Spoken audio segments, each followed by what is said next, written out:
BTR নিৰ্বাচনক লৈ ইতিমধ্যে ৰাজনৈতিক দলসমূহৰ কুচকাৱাজ আৰম্ভ হৈছে আৰু ইতিমধ্যে মুখ্যমন্ত্ৰীয়েও কেইবাখন সভা কৰি ৰণদংকা বজোৱা পৰিলক্ষিত হৈছে আৰু মোৰ সৈতে আছে বিটিআৰৰ জ্যেষ্ঠ নেতা UPPLৰ জ্যেষ্ঠ নেতা তথা EM ৰঞ্জিত বসুমতাৰী আৰু তেখেতৰ পৰা UPPLে কিদৰে সাজু হৈছে সেই সম্পৰ্কে জানিব বিচাৰিম যে যিহেতু সমাগত নিৰ্বাচন আপোনালোকে দলীয়ভাৱে কিদৰে সাজু হৈছে। নমস্কাৰ, নিউজ 18 অসমলৈ মোৰ প্ৰথমতে অভিনন্দন মই জ্ঞাপন কৰিলোঁ। আমাৰ BTCত 40টা সমষ্টি, সেই 40টা সমষ্টিত আমাৰ UPPL দলে 100% প্ৰস্তুত হৈ আছে। আজিৰ দিনতো যদি আমাৰ ইলেকশ্যন কমিশ্যনাৰে যদি পাতে, আমি ইয়াৰ কাৰণে ৰেডি হৈ আছোঁ। 40টাতে আমাৰ কেণ্ডিডেট প্ৰায় ৰেডি, কিন্তু আমাৰ হাইকমাণ্ডে আমাৰ বড় পলিটিক্সক লৈ পেলাই সকলো জাতীয় সংগঠনবিলাকে য'ত নেকি ইউনিফিকেশ্যনৰ কথাটো বা ইউনিটিৰ কথাটো আলোচনা কৰি আছে, চাগে ইয়াক বাদ চাই পেলাই আমাৰ যি কেণ্ডিডেট সেইটো এতিয়াও ঘোষণা কৰা নাই, কিন্তু 40টাই আমি কেণ্ডিডেট দিব, সেইটো কনফাৰ্ম। নিৰ্বাচনী ইছ্যুৰ এবাৰ দেখা গৈছে যে মুখ্যমন্ত্ৰীও বা ৰাজ্যিক বিজেপিৰ সভাপতিও কিছু কথা কৈছে যে বেল্ট এণ্ড ব্লক আৰু 6 শিডিউলৰ এটা প্ৰসংগ উত্থাপন হৈছে, মাটি কিনা বেচা। গতিকে গোটেই কথাখিনি আপোনালোকে কিদৰে বিশ্লেষণ কৰিছে মুখ্যমন্ত্ৰীৰ কথা? ট্ৰাইবেল হিচাপে আমি বড়ো, ৰাভা, গাৰো, মিচিং, দেউৰী, সোণোৱাল কছাৰী, টেঙাল কছাৰী, আমাৰ ডিমাচা, কাৰ্বি আৰু লালুং, আমাক সকলোকে সামৰি পেলাই অসমত বেল এণ্ড ব্লক গঠন কৰি দিয়া হৈছে।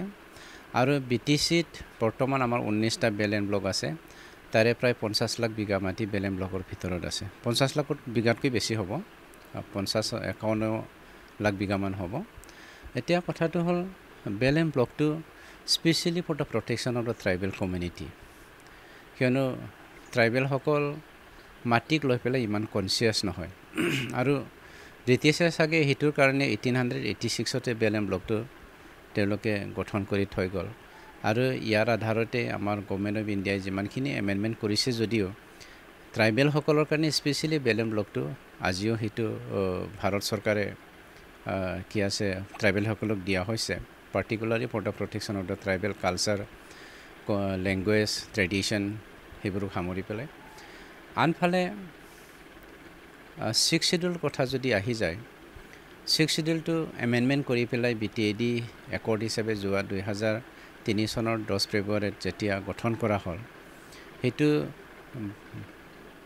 বড়োসকলকে সামৰি পেলাই বিভিন্ন ট্ৰাইবেলসকলৰ যি ভাষা, সংস্কৃতি, ৰীতি নীতিৰ এক্সটিংশ্যনৰ পৰা ৰক্ষা কৰিবৰ কাৰণে যি অধিকাৰটো দিয়া হৈছে, কিন্তু সেই অধিকাৰটো সেইটো নহয় যে BTC থকা অনাবড়োসকলক, নন ট্ৰাইবেলসকলক ভাৰতীয় নাগৰিক হিচাপে মৌলিক অধিকাৰৰ পৰা বঞ্চিত কৰাব, যিটো আজিৰ দিনত পলিটিকেলি মানুহবিলাকে ভুল ধাৰণা কৰি পেলাই তেওঁলোকৰ পলিটিকেল স্বাৰ্থৰ কাৰণে বড়ো, অনাবড়ো, ট্ৰাইবেল, নন ট্ৰাইবেল ডিফাৰেঞ্চ আনিবৰ কাৰণে কাউন্সিল, 6 শিডিউল কাউন্সিল আৰু বেল এণ্ড ব্লকক লৈ পেলাই পলিটিক্স কৰিবলৈ বিচাৰিছে। তথাপিও আমি ভাবোঁ, য'ত নেকি BTC কেৱল মাত্ৰ নহয়, অসমত ট্ৰাইবেল হ'ল ইণ্ডিজিনিয়াছ কমিউনিটি, আৰু এই ইণ্ডিজিনিয়াছ কমিউনিটিক এৰি পেলাই কেতিয়াও অসমীয়া সমাজ গঠন কৰাটো সম্ভৱ নহয়। যাৰ ফলত তেওঁলোকৰ যি উদ্দেশ্য আছিলে যে হিন্দু মুছলমান, ট্ৰাইবেল, নন ট্ৰাইবেল, বড়ো, অনাবড়ো পলিটিক্স কৰিব বিচৰা, সেই ব্যক্তিসকলে কিন্তু আজি ৰাইজৰ দৰবাৰত পৰাস্ত হৈছে। ৰাজ্যিক বিজেপিৰ সভাপতি দিলীপ শইকীয়াই এটা কথা কৈছে যে একেলগে থাকিব নোৱাৰে বেল্ট এণ্ড ব্লক আৰু 6 শিডিউল। মই তাকেইতো কৈছোঁ, এখেতে সঁচা সঁচিকৈ অসমীয়া হয়নে নহয় মোৰ সন্দেহ হৈছে। অসমীয়া মানুহে অসমীয়া মানুহৰ এগেইনষ্টত কথা কেতিয়াও নকয়। তেওঁ যে বেল এণ্ড ব্লক 6 শিডিউলৰ কাউন্সিলৰ ডিফাৰেঞ্চিয়েশ্যনটো আমাৰ প্ৰটেক্টেড এণ্ড নন প্ৰটেক্টেড কমিউনিটিৰ মাজত ডিভিজন আনিব বিচাৰিছে, সেইটো পিয়ৰলি বড়ো, অনাবড়ো, বড়ো অসমীয়া পাৰ্থক্য অনাৰ, ডিফাৰেঞ্চ অনাৰ এটা কৌশলৰে তেওঁ পলিটিক্স কৰিব বিচাৰিছে। মই নাজানো তেওঁ নিজকে বৰ অসমীয়া বুলি ক'ব বিচাৰে, যাক আমি ইংলিছত সকল আছামিজ বুলি ক'ব বিচাৰোঁ, তথাকথিত অসমীয়া, যি ব্যক্তিসকলৰ কাৰণে আপুনি আছু আন্দোলনৰ সময়ৰ পৰা ধৰি লওক আমাৰ মেইন ফ'কাছটো আমাৰ মাজত যে এজনে আনজনক ডিছক্ৰিমিনেশ্যন কৰা, ছাপ্ৰেশ্যন কৰা, অপাৰেশ্যন কৰাটো আছু আন্দোলনৰ পৰা ওলাই পৰিছে। ভিতৰে ভিতৰে যদিও আছিলে, আছু আন্দোলনৰ আগত তেনেকৈ প্ৰায় আছিলে যদিও আমাৰ 1970s যেতিয়া আমাৰ ভাষা আন্দোলন হৈছিলে তেতিয়াও হৈছিলে, তথাপিও বড়োসকলে খুব বেছি চিৰিয়াছলি লোৱা নাছিলে। কিন্তু 1980s যেতিয়া 70s and 80s পেৰেলেলি যেতিয়া আছু আন্দোলনটো হ'বলৈ ধৰিলে, ট্ৰাইবেলসকলে বা বড়োসকলে বা ট্ৰাইবেলসকলে ভাবিবলৈ মানে বাধ্য হ'ল, সঁচাকৈ আমাক বেলেগ এটা নজৰেৰে চাইছে, যাৰ ফলত আজি আমি কিবা এটা নিজৰ ভাষা সংস্কৃতি ৰীতি নীতিটো সংৰক্ষণৰ কাৰণে, সুৰক্ষাৰ কাৰণে কাম কৰিব লাগে বুলি জাগৰণ এটা আনিছে। আৰু সেইটো আহি দিনাখন আমাৰ যিটো 2020 চনৰ 27 জানুৱাৰী যেতিয়া NDAB, আপছু আৰু আমাৰ UBPৰ লগত অসম চৰকাৰ আৰু ভাৰত চৰকাৰৰ যেতিয়া একৰ্ডটো হ'ল, আমি ভাবিছোঁ সেইটো চিন্তাধাৰা আৰু নহ'ব। BPFৰ ভুল ধাৰণাৰ কাৰণে, ভুল নীতিৰ কাৰণে বড়ো অনাবড়ো আকৌ আমাৰ ইয়াত কনফ্লিক্ট হৈছিলে, সেইটো আমি মোহাৰিবলৈ সক্ষম হৈছোঁ। আমাৰ মাজত যি সমন্বয় সেইটো আকৌ চপাই পেলাই আমি শান্তিটো প্ৰতিষ্ঠা কৰিব পাৰিছোঁ। সেই চিন্তাধাৰাৰে আমি কাম কৰিবলৈ সক্ষম হৈছিলোঁ। আৰু BTCত থকা 35 লাখ জাতি জনগোষ্ঠীয়ে, ভাৰতীয় নাগৰিকে 26টা জাতি জনগোষ্ঠীয়ে আমাৰ যি ভিজন ডকুমেণ্টৰ মাধ্যমেৰে আমি স্বীকৃতি দিবলৈ পাৰিছোঁ যে সৰু এটা জাতি হ'লেও BTCত এনেকুৱা জাতি এটা জীয়াই আছে বা আমাৰ লগত মিলা প্ৰীতিৰে বসবাস কৰি আছে, সেইটো পৃথিৱীৰ মানুহক আমি স্বীকৃতি দিবলৈ সক্ষম হৈছোঁ বা চিনাকি দিবলৈ সক্ষম হৈছোঁ।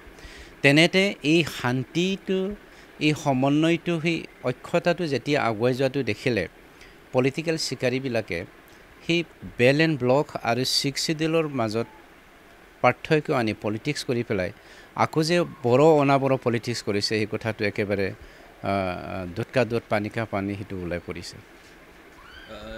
এইবাৰ এক মিত্ৰতাৰ প্ৰসংগ উত্থাপন হৈ আছে, ইতিমধ্যে কৈছে যে 20টা চিট খেলাৰ কথা হাগ্ৰামা মহিলাই BPFৰ। গতিকে আপুনি যিহেতু মুখপাত্ৰ UPPL, গতিকে এই কথাটো আপোনালোকে? আমি কথাটো তেনেকৈ গুণগানকে শুনি আছোঁ। আৰু হাগ্ৰামাই যি 22টা চিট ডিক্লাৰেশ্যন দিলে, আমাৰ যি ডিছকাশ্যন হৈ আছে বড়ো সমাজত, জাতীয় সংগঠনবিলাকৰ মাজত, যে জাতিৰ সুৰক্ষাৰ কাৰণে আমি বড়োসকলে, বড়ো পলিটিচিয়ানসকলে আমাৰ BTCত থকা সকলো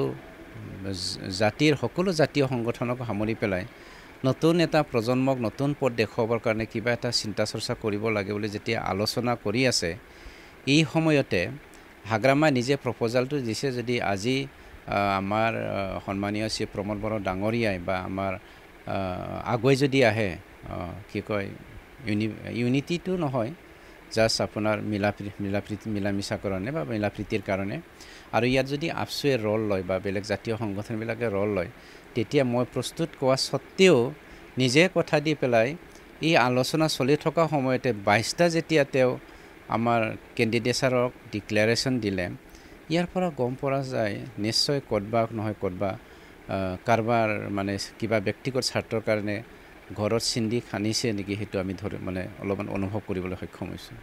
এইবাৰ আপুনি যিহেতু আগৰবাৰ চিৰাংদুৱাৰ সমষ্টিৰ প্ৰতিনিধিত্ব কৰিছিলে, এইবাৰ ইয়াতে নতুনকৈ যোগদান কৰিলে প্ৰাক্তন উপমুখ্য কাৰ্যবাহী কাম্পা বৰগয়াৰী, গতিকে চৰ্চা লাভ কৰিছে কোনে খেলিব।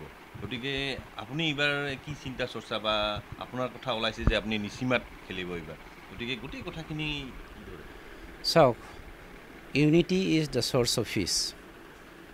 য'ত ঐক্যতা নাই তাত শান্তি নাই। আৰু সেই উদ্দেশ্যেৰে আমাৰ UPPL দলে শান্তিটোকে এটা বাহন হিচাপে লৈ পেলাই UPPL দলে আগবাঢ়িছে। আৰু বিকল্প ৰাস্তা হিচাপে সকলো ভাৰতীয় নাগৰিকে আজি দলে বলে ওলাই আহি BTCত আমাৰ কি কয় UPPL দলৰ মাধ্যমেৰে সমাজখন আকৌ নতুনকৈ গঢ়িবৰ কাৰণে আজি চিন্তা চৰ্চা কৰিছে আৰু ওলাই আহিছে। আৰু আমাৰো উদ্দেশ্যটো হ'ল, আগত যি হৈ গ'ল, কিবা এটা কাৰণত কাৰোবাৰ উচতনিত আমাৰ মাজত মিছআণ্ডাৰষ্টেণ্ডিং সৃষ্টি হৈছিল আৰু আমাৰ মাজত ভাতৃঘাতীয় সংঘৰ্ষ হৈছিল, জাতীয় সংঘাতো হৈছিল। এইবোৰ পাহৰি পেলাই আমি ডাঙৰক সন্মান কৰি সৰুক আদৰি লৈ পেলাই আমি নতুন এখন সমাজ গঢ়াত আগবাঢ়িব লাগে বুলি চিন্তা চৰ্চা কৰি আমাৰ যিসকলে ইচ্ছুক UPPL দলৰ মাধ্যমেৰে সমাজ সেৱা কৰিবলৈ তেওঁলোকক আমি অনুৰোধ কৰা মৰ্মে বা দৰ্জাখন খুলি দিয়া মৰ্মে আমাৰ ধৰি লওক কাম্পাত আহিছে, চন্দন দা আহিছে, তেনেকৈ বহুত আমাৰ BPF দলৰ লিডাৰসকলো আহিছে, কংগ্ৰেছৰ লিডাৰবিলাকো আহিছে, ইভেন BJPৰ বহুত মহা BTC থকা লিডাৰবিলাকো আহিবলৈ গৈ আছে। আমি য'ত নেকি এলায়েন্সত আছোঁ তাৰ কাৰণে কথাবোৰ আমি অলপ ক'বলৈ অসুবিধা আছিলে। এতিয়া অসুবিধাৰ কথা নাই, য'ত নেকি বহু মানুহে BTCৰ শান্তিটো হিংসা কৰি আছে, দেখিব নোৱাৰা হৈ আছে। গতিকে আমি আগবাঢ়িব বিচাৰিছোঁ, গৈ আছোঁ। আৰু সেই ক্ষেত্ৰত আমি এজনে আনজনক নজৰ ৰাখি পেলাই মানে ভাল পথত নিয়াৰ কাৰণে, জাতিটো আগুৱাই নিয়াৰ কাৰণে আমি ছেক্ৰিফাইচ কৰিব লাগিব, গিভ এণ্ড টেক পলিচিৰে কাম কৰিব লাগিব বুলি ভাবি আমাৰ হাইকমাণ্ডে যি ডিচিশ্যন লৈছে সেই ডিচিশ্যনটো মই একচেপ্ট কৰিবলৈ গৈ আছোঁ। কি কয়, জাতিতকৈ কেতিয়াও ব্যক্তি ডাঙৰ হ'ব নোৱাৰে। গতিকে সেই ব্যক্তিৰ মাধ্যমেৰে বা সেই ব্যক্তিৰ চিন্তাধাৰাৰে যদি আমাৰ জাতিটো উদ্ধাৰ কৰিবলৈ সক্ষম হয় বা সেই ব্যক্তিৰ দ্বাৰাই যদি আমাৰ সকলো জাতি জনগোষ্ঠীক আমি যদি সমন্বয় গঢ়াত যদি আমি আগুৱাই যাব পাৰোঁ, তেনেকুৱাৰ কাৰণে আমি সদায় ছেক্ৰিফাইচ কৰিবলৈ ৰাজি। আৰু হাইকমাণ্ডে যি ডিচিশ্যন ল'ব সেইটোৱে মই একচেপ্ট কৰিবলৈ ৰাজি হৈ আছোঁ। ইতিমধ্যে প্ৰচাৰ কাৰ্য আৰম্ভ হৈছে আৰু এনে সময়তে দেখা গৈছে যে BJP আৰু UPPLৰ মাজত যথেষ্ট ৰাজনৈতিকভাৱে সংঘাত হোৱা বা বাকযুদ্ধ হোৱা পৰিলক্ষিত হৈছে। গতিকে সম্পূৰ্ণ প্ৰচাৰ কাৰ্য আৰম্ভ হোৱা নাই যদিও এতিয়াই দুই দলৰ মাজত কিছু মতভেদ দেখা গৈছে। গতিকে আগন্তুক দিনত কি হ'ব সেয়া নিশ্চয় লক্ষণীয় হ'ব আৰু দুই দলে কিদৰে এই সমগ্ৰ কথা বতৰাখিনি লক্ষ্য ৰাখে বা আগবঢ়াই নিয়ে সেই তাকো লক্ষণীয় হ'ব। আপুনি বিচৰা বাতৰি পাব কেৱল নিউজ 18 এপত।